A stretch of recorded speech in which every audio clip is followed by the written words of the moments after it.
And I'm going to start today with a verse I read last week, Ephesians chapter 2, verse 10. And just something struck me about that, and I wanted to start there and read a little bit from that. This is Paul's letter to the Ephesians chapter 2 and verse 10. In the King James translation, it says, "For we are his workmanship, created in Christ Jesus unto good works which God hath before ordained that we should walk in them." Now the context, of course, is it comes right after Ephesians chapter 2, verse 8 and 9, where it says, "By grace you are saved, through faith, and that not of yourselves, it's the gift of God, not of works, lest any man should boast." That's the setting in which he's emphasizing it's not our works, this thing that we're brought into that he calls salvation, or he sometimes calls it redemption, salvation. It's all talking about the same thing. He emphasized that it's not something we dreamed up or manufactured or made for ourselves, not of works. And here in verse 10, he specifically highlights that fact by saying we are his workmanship, created in Christ Jesus unto good works, which God hath before ordained that we should walk in them. Now, I remember last week we read the Amplified translation, which is what kind of stuck in my mind and I wanted to talk about a little more. Torrin, could you find the Amplified translation for that? Same verse here. It says, "For we are God's own handiwork, his workmanship, recreated in Christ Jesus, born anew, that we may do those good works which God has predestined, planned beforehand for us." And then in brackets it says, "taking paths which he prepared ahead of time, that we should walk in them." And then again in brackets it says, "living the good life which he prearranged and made ready for us to live." Now, one thing you should notice about this is what he didn't say. He didn't say, you need to get busy and figure out what God's plan is. He just said, well, let me tell you again, especially the last part in the bracket, "taking paths which he prepared ahead of time, that we should walk in them, living the good life he prearranged and made ready for us to live." I think what he emphasizes in this verse is this is God's action. He doesn't say this is your action. In fact, in the context, it makes it clear that it's not of works, it's not your action. He's emphasizing the fact that it's God's action. So, you know, what I always like to point out in a verse like this that does not tell you to do anything, in which he does not tell you to do it. He does not tell you to figure it out. He does not tell you, the reader, to do anything. He's telling you something that God has done. If you just look at the grammar of it, he's talking about God and his work. In fact, he's contrasting the fact earlier when he said our salvation, not of works, lest any man should boast. Now he's talking about God and his work. What can you do with a verse like this that does not tell you to do anything? Well, really, there's only one thing you can do, and that is embrace it and believe that it's true. In other words, what we just read here is true. And the only thing missing is for us to embrace it and believe that it's true. In other words, when he says, taking paths that he prepared ahead of time, if I believe that's true, then I say, I'm taking paths that he prepared ahead of time. Even if I don't feel like it, even if I don't understand it, even if I don't consciously know what it is. He doesn't say anything about my feelings in this verse or my conscious understanding. He's just saying this is God's work. When he says, living the good life which he prepared and made ready for us to live. If I believe that and embrace that, I say to myself, I'm living the good life that he prepared for me to live. Now here's another way, maybe a more practical way. Let me just paraphrase that, and I'll just tell you something that sometimes I tell myself. I don't know if you think that's strange that you tell yourself something. Sometimes you do have to kind of remind yourself of some things. And so here's something that I say, especially when when I'm in a situation where I'm feeling stressed out. I don't know if you've ever felt stressed out, but sometimes you get in a kind of a stressful situation. Sometimes you find yourself in a situation where you feel like there's a lot of things pressing in on different sides. If it's obligations or things you have to do, or all kinds of things can cause stress. But what I like to remind myself of and tell myself is this: I am, and I've done this. I'm not just making this up right now on the spot. I've actually done this. So I tell myself, I am right now exactly where I'm supposed to be. I'm not late. I'm not early. I am where I'm supposed to be, and I'm doing right now exactly what I'm supposed to be doing. Now, if you say to yourself, well, how do you know that's true? Well, I don't know that's true. I'm saying I believe that's true, based on what I read just here, just a moment ago in Ephesians chapter 2, verse 10. I'm taking paths that He prepared ahead of time for me. Now, you might say to yourself, well, that takes away our freedom of choice. Oh no, not at all. It does not take away our freedom of choice at all. God's not a puppet master. He's not up in heaven working strings and making you. It's just that He knows He's already prepared, you might say, the course for us. He's already prepared the path. And He takes into account all of our decisions and all of our faults and flaws, and no matter what, we are still on the course. He's with us on the course, you see. Here, before we move on further, let me show you something, and you've read this before, and I just want you to contemplate it just for a second in the light of what I'm saying. This is in Matthew's Gospel, Torah, chapter 6 and verse 34. Here's what he says. Matthew chapter 6, verse 34. This comes at the end of a long discussion of something along the same theme, but I just want to hit something in this verse. Take no thought, therefore, for the morrow. For the morrow shall take thought for the things of itself. Sufficient unto the day is the evil thereof. There's another translation I like. Oh, well, it's the Message. Torrin's got the Message. I don't need to read it to you. Torrin, can you put the Message on this? Give your attention, your entire attention, to what God is doing right now.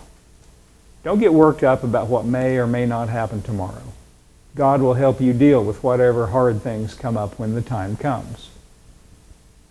I like where it says, don't get worked up about what may or may not happen tomorrow. God will help you deal with whatever hard things come up whenever the time comes. He's speaking to the fact that we have a tendency to do that.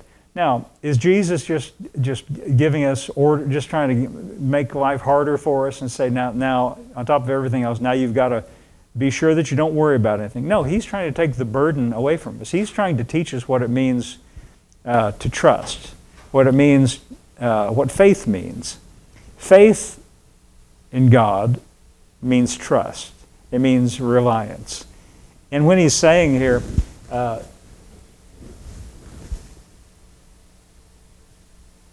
don't get worked up about what may or may not happen tomorrow. We have a way of saying this in our modern day slang. The way we might say it, and this I think is perfectly fine: live in the moment. Live right now in the moment. God is here with you right now in the moment. And whatever's in the future is not really here yet. It's not real yet. And whatever's in the past is gone. It's not real. The only thing that's real is right here in this moment. He's just trying to tell you, you can just live in this current moment. And like I said before, something I say to myself that helps me keep that in mind, especially when I'm getting all frustrated or stressed out and things don't seem to be going right, or things are piling up, or I've got a lot of things to think about. I just remind myself, I just tell myself, I'm right now doing what I'm supposed to be doing. I'm right where I'm supposed to be. I'm not early, I'm not late. I'm right where I'm supposed to be doing exactly what I'm supposed to be doing. Again, I don't have any external verification of that, but that's what I believe. And it helps me just to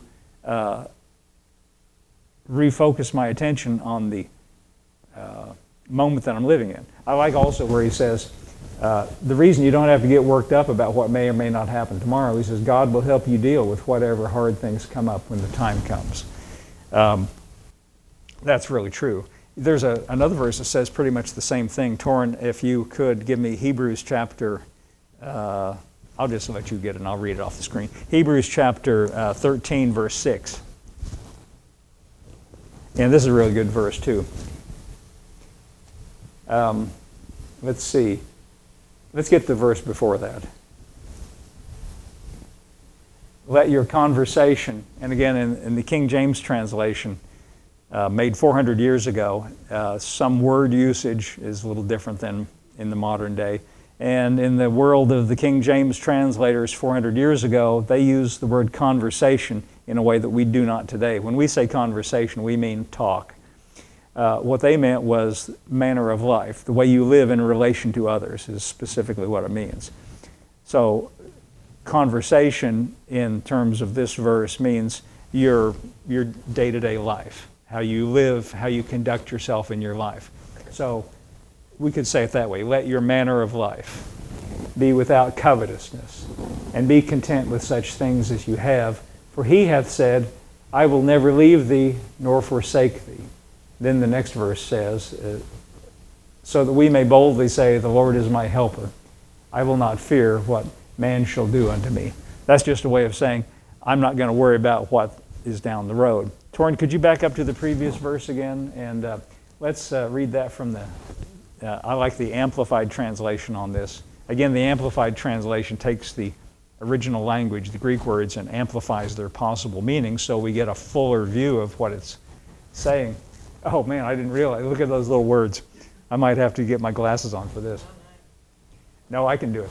Let your character or moral disposition, you see, that's what conversation means. The way you live, the way you conduct yourself. Let your character or moral disposition be free from love of money, including greed, avarice, lust, craving for earthly possessions, and be satisfied with your present circumstances, with what you have. For he, God himself, has said, I will not in any way fail you. That's a good thought, isn't it? I will not in any way fail you, or give you up, or leave you without support. I will not, I will not, I will not. You notice how, you know why it's emphasized, why the translators put it 3 times there? It's because in the Greek language, it can be arranged in such a way that conveys maximum emphasis, and a direct translation doesn't necessarily convey that. So in order to give you the emphatic way that it's stated, he puts it 3 times here. I will not, I will not, I will not in any degree leave you helpless or forsake you or let you down. Relax my hold on you, assuredly not. All he's really saying in that first part is not to put some kind of, again, not to put some kind of burden on you, but to take it off. A wise man once observed that suffering is caused by the distance or the difference between what we have and what we want. And that's what causes us internal suffering, the space or the distance between what we want and what we have. And that's just what this verse is saying, that you don't need to worry about that. You don't need to let that be an anxiety for you, because God himself has said, let me read that again. I will not in any way fail you, or give you up or leave you without support. I will not, I will not, I will not in any degree leave you helpless, nor forsake you or let you down, or relax my hold on you, assuredly not. Torrin, let's get the next verse too in the Amplified, while you're on them.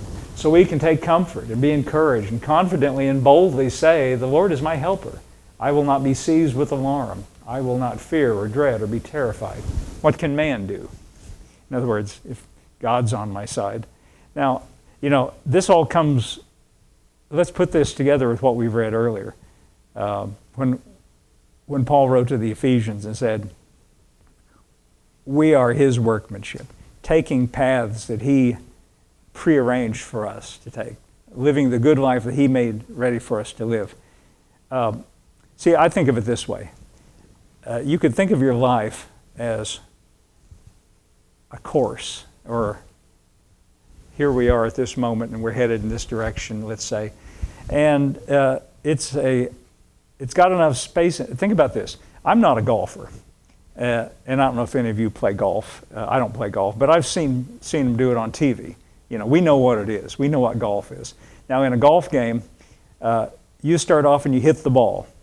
And the ball goes down this, where the grass is all real short, and it's where you're aiming at. You're aiming at the goal at the other end. But there's all kinds of places the ball can go. You know, it can stay on that place where it's all real smooth going, but sometimes the ball can fly off in the grass where it's in a rough place. And you know what you have to do then? You can't just throw up your hands and say, well, I quit. You have to go there to that rough place, and then you got to hit the ball from there. And see, I think that's a good analogy for our lives. We sometimes, through circumstances that are even not of our own doing, find ourselves in a rough situation or a rough patch. But instead of getting stressed out or worried about it, we just have to play it from that point. But see, here's what we need to keep in mind. Wherever we find ourselves, He's made us these promises. Torrin, go back to the previous verse one more time in the Amplified. God Himself has said, I will not in any way fail you or give you up or leave you without support. I will not in any degree leave you helpless or forsake you or let you down or relax my hold on you. See, even if we find ourselves in a rough patch, we're still on the course, you see. We're still headed toward the goal. We're still taking paths that He prepared ahead of time for us. There's no reason to get discouraged or stressed out or worried or dismayed or any of those kinds of things. We can just say, no matter where I am, no matter what kind of situation I find myself in, He's here with me. He's got the solutions. He's got the answers. He's got the direction. And He's promised, not in any way, shape, or form, to let me down or to leave me without support or to leave me on my own. I still can say I'm right now in this very moment, right where I'm supposed to be, doing exactly what I'm supposed to be doing. Because I'm still within the course that He laid out for me. Even if I shoot the ball in the wrong direction, even if it's my fault, He's still there with me. He still is helping. I'm still on the course.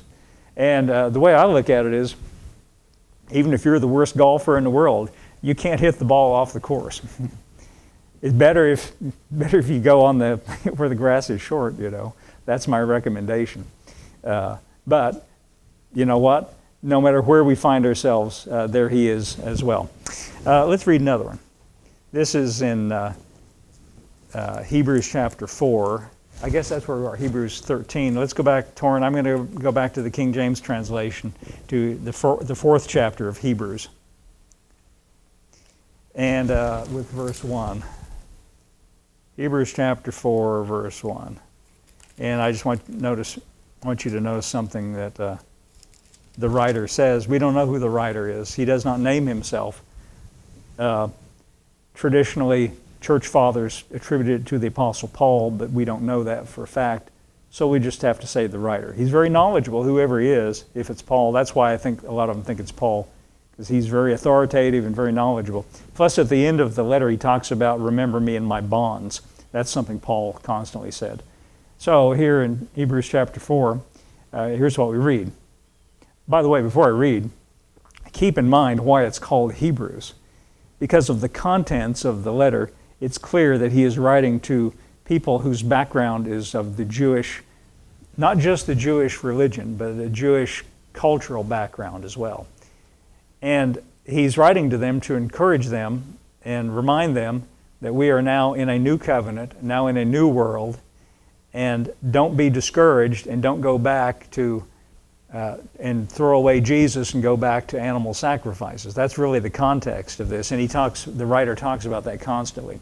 So he says here in verse 1, let us fear lest a promise being left us of entering into His rest, any of you should seem to come short of it.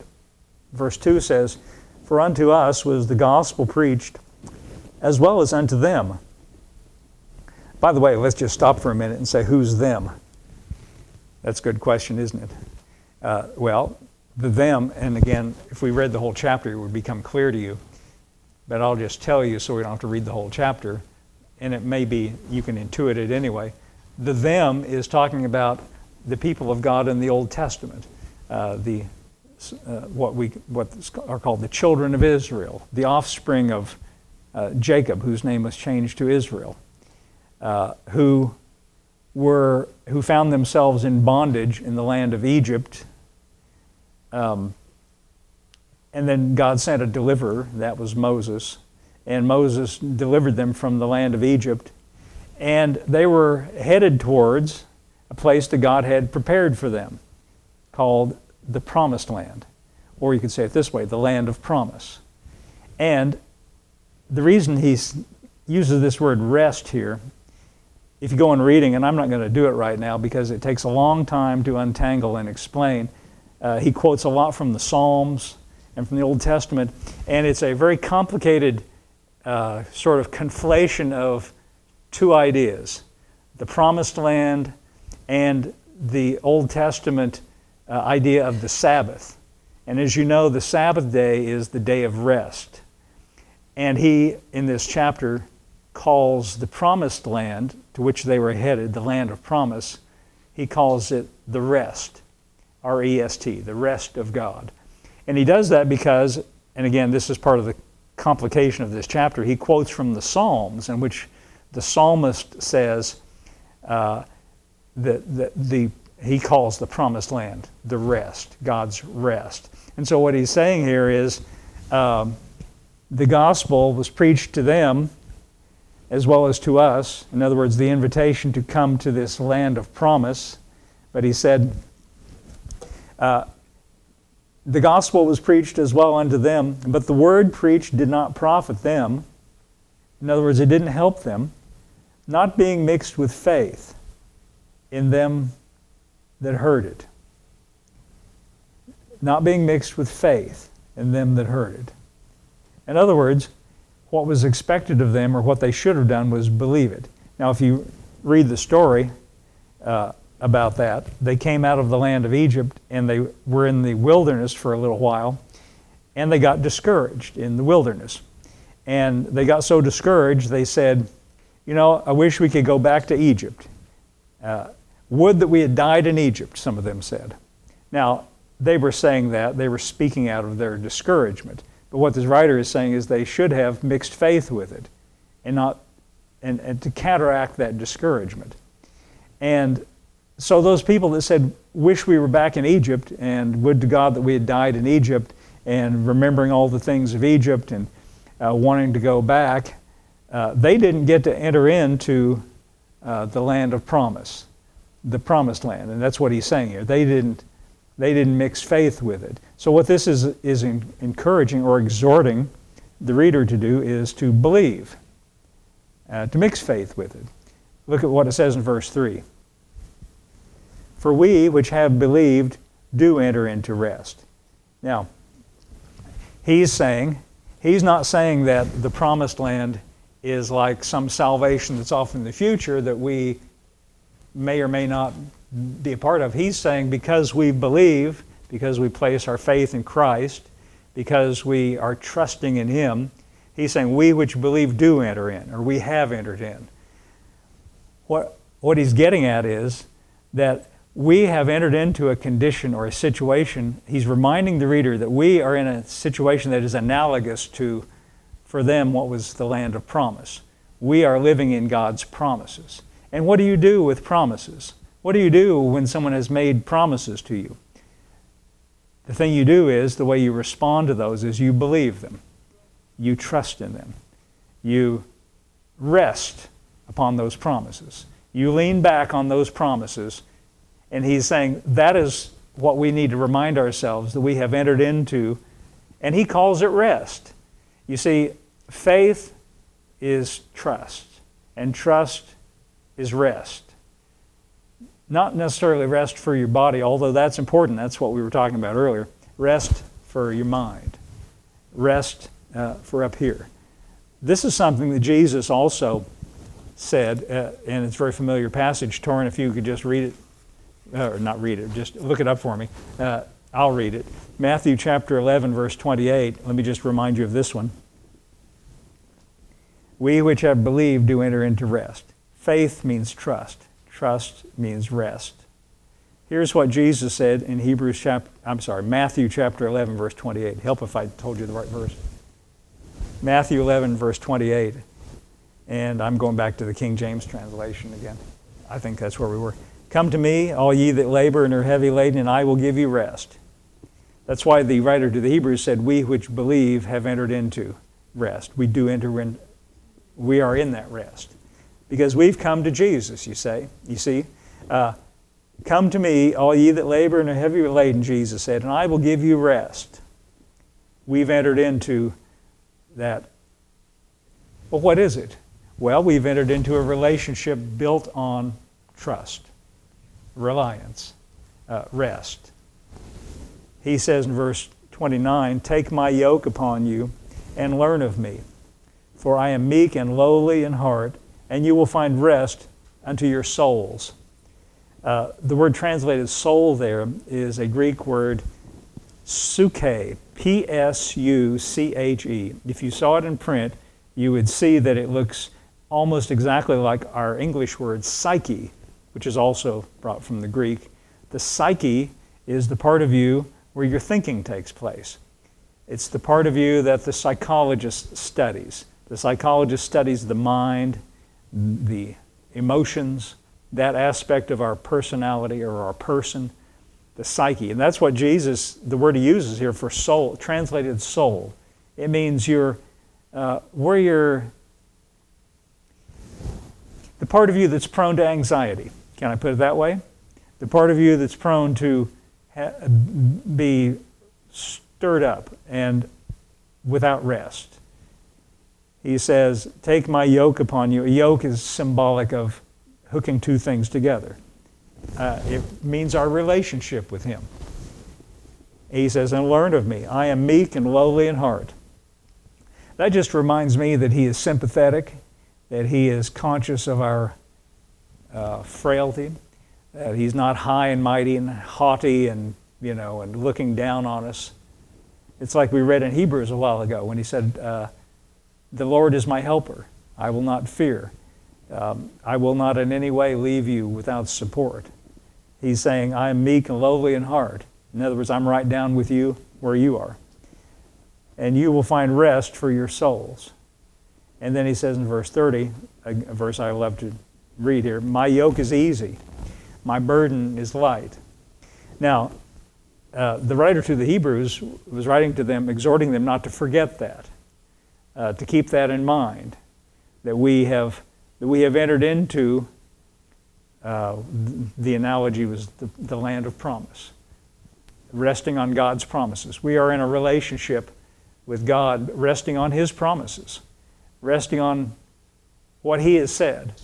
Well, in that context, let's remember something we read, the very first thing I read to you today from from Ephesians chapter 2, verse 10, where he said, we are his workmanship.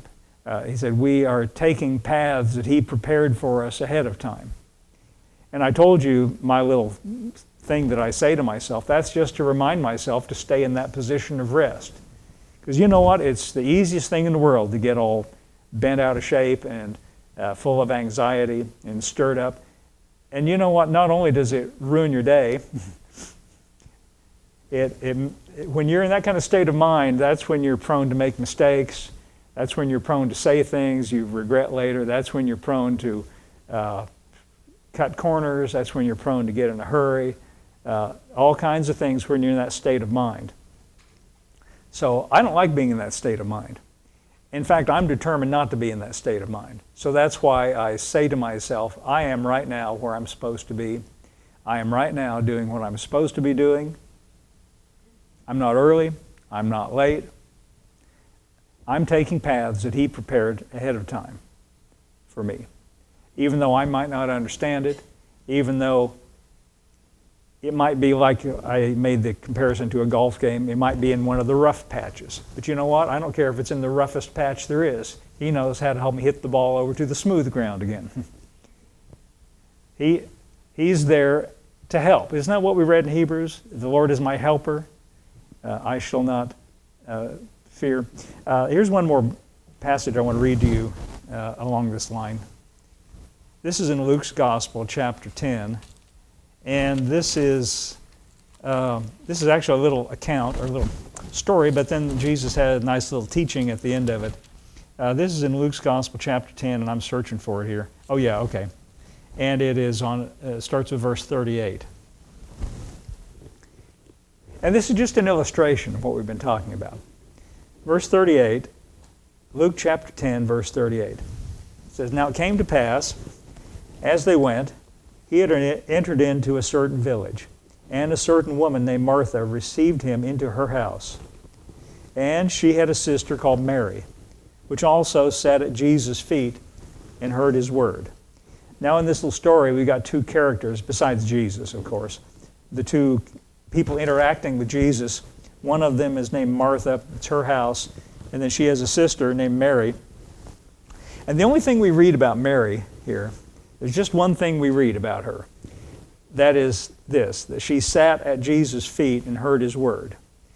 Well, what that says to me is that she has her attention focused on him, and she sat down. Now, sitting is a posture of rest, as you know. She sat at Jesus' feet and heard his word. That's all we read about her. But Martha, and it may be because this was Martha's house, or it may just be something to do with Martha's personality. We don't know. So here's Mary sitting at Jesus' feet to hear his word. But it says in verse 40 that Martha was cumbered. Now that's a word we don't use in our everyday talk. Another one of those 400-year-old words. I don't ever say cumbered, you know. Cumbered means entangled or distracted. That's sometimes how it's translated in other translations. That's a more accurate, that helps us understand. Let's just say it that way. She was distracted. Or cumbered means burdened or entangled. She was burdened about much serving. And I get that. You know, it's her house. And here's the master, you know, here's Jesus, comes to your house. You know, I mean, if it was our house, way before he got there, we'd be running the vacuum cleaner over everything, picking up everything. Don't you understand? I'm sure we all get that. I mean, it's just if some member of our family's coming over, that happens. Vacuum cleaner, dusting everything, you know, and I mean, a lot of activity, hiding stuff, you know, like boxes and, you know, junk, and putting stuff out of sight that's, you know, looks messy, and you know, moving things around. And so I get what she's doing here. But see, look at what she's letting herself become full of anxiety. She's stressing out. Okay, that's our modern day way of saying it. Where it says Martha was cumbered, what we would say is she's stressed out. We get that, about much serving. And she came to him and said, "Lord, dost thou not care that my sister hath left me to serve alone?" In other words, Mary's sitting there listening to Jesus, listening to his word, and she is busy, you know, getting things ready or whatever she's doing, just full of activity. And again, in a kind of a stressed out way, I think is what's implied. And she said, "Lord, don't you care that my sister hath left me to serve alone? Bid her therefore that she help me." Tell her to get up off that floor and help me here, you know. But listen to what Jesus said. Jesus answered and said to her, "Martha, Martha, thou art careful and troubled about many things." The word careful means full of care. Torrin, give me the Amplified here. Let's just see what the Amplified says on verse 41.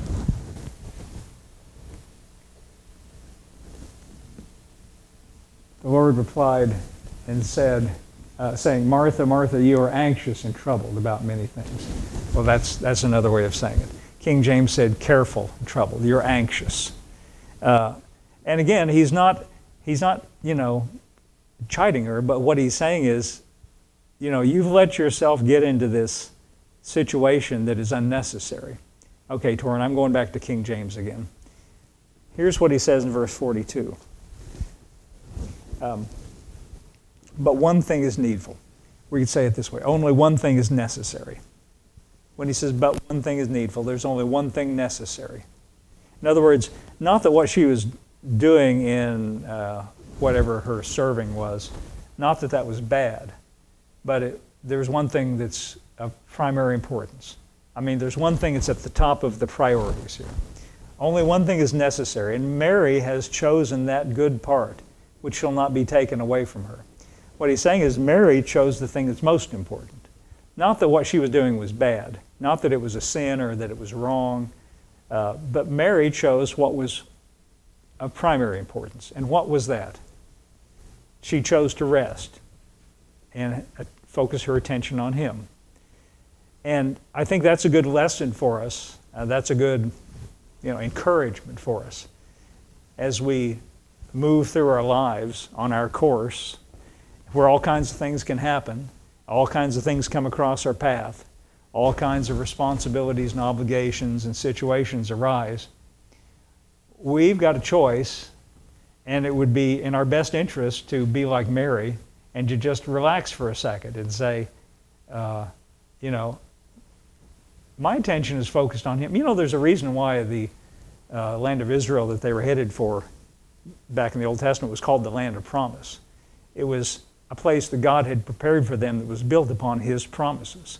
What he told them was, you are headed for a land that flows with milk and honey, to houses you didn't build, to vineyards you didn't plant. In other words, that's a symbol of the relationship we have with God, where he did all the work. He did all the preparation. Again, let me conclude. Let me just go back and put it in your mind one more time. Ephesians chapter 2, verse 10, Torrin, and let's just read it from the Amplified translation. So it's Ephesians 2:10, and I want the one we started with. Ephesians 2:10 says, we are his own handiwork, his workmanship, recreated in Christ Jesus, born anew that we may do those good works which God predestined, planned beforehand for us, taking paths which he prepared ahead of time, that we should walk in them, living the good life which he prearranged and made ready for us to live. Now, what I advise, or what I am encouraging you to do, is just to take that seriously, just to take that to heart, and believe that's true. I'm taking paths that he prepared ahead of time for me. And I just believe that's true. And that helps me to not get stressed out, not get all, like Martha, cumbered and distracted. Also you notice about Martha, when she was in that state, she was all snippy and snappy with Mary, Yeah, I don't like being in that kind of frame of mind. And if I catch myself being that way, I realize the problem is I've let a kind of an anxiety settle on me. And I'm feeling either short-tempered because I feel like I got too much to do, or not enough time, or I just need to realize, and that's why I remind myself, I'm right where I'm supposed to be. I'm doing what I'm supposed to be doing. I'm not late, I'm not early. I'm taking paths he prepared ahead of time for me. So there's no reason for you to get snippy or snappy with somebody around me. That was kind of what Martha did. Okay, I think that's all we got today. Let's all stand up.